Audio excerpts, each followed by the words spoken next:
new women's league with that girl. Lois is my leader. I'm the freshman. And She's I the also- senior.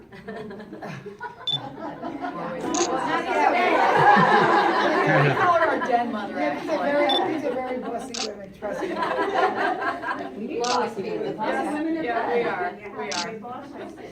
And I co-chair the Democratic Women's Caucus, and we have a bipartisan caucus. We try to work together. We're gonna keep trying with that.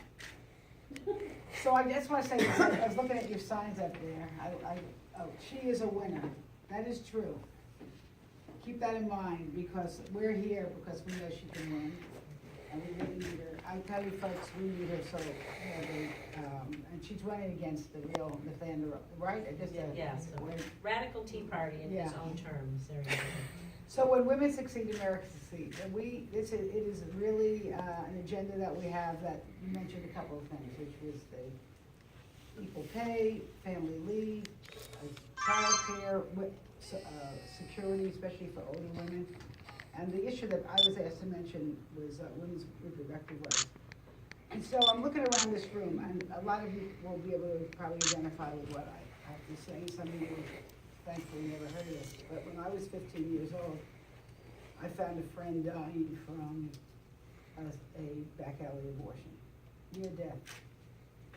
It was before Roe v. Wade. And we are about one Supreme Court justice away from that happening again.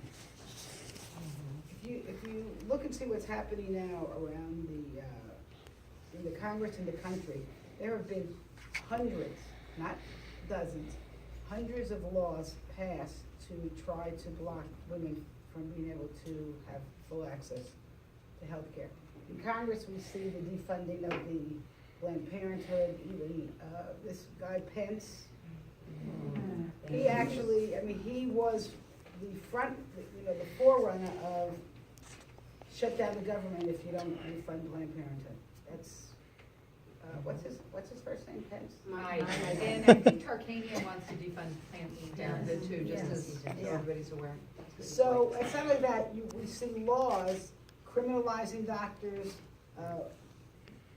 ridiculous restrictions, force, in Florida, I don't know if you have it here, forced ultrasound if you want to get an abortion.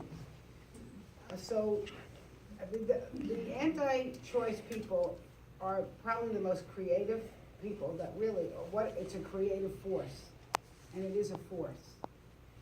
So we work, very tightly together, the women in Congress, to try to resist. It is, even when we do the budget, they put these, what they call riders, or we call them poison pills, which they to go after the abortion rights. So Jacky, we need you there to help us. Well, with all these wonderful women in Southern Nevada, we're all gonna get there. So thank you all. And really, so now we'll open it up. You want to talk about, let's hear tell us your stories, or what kind of issues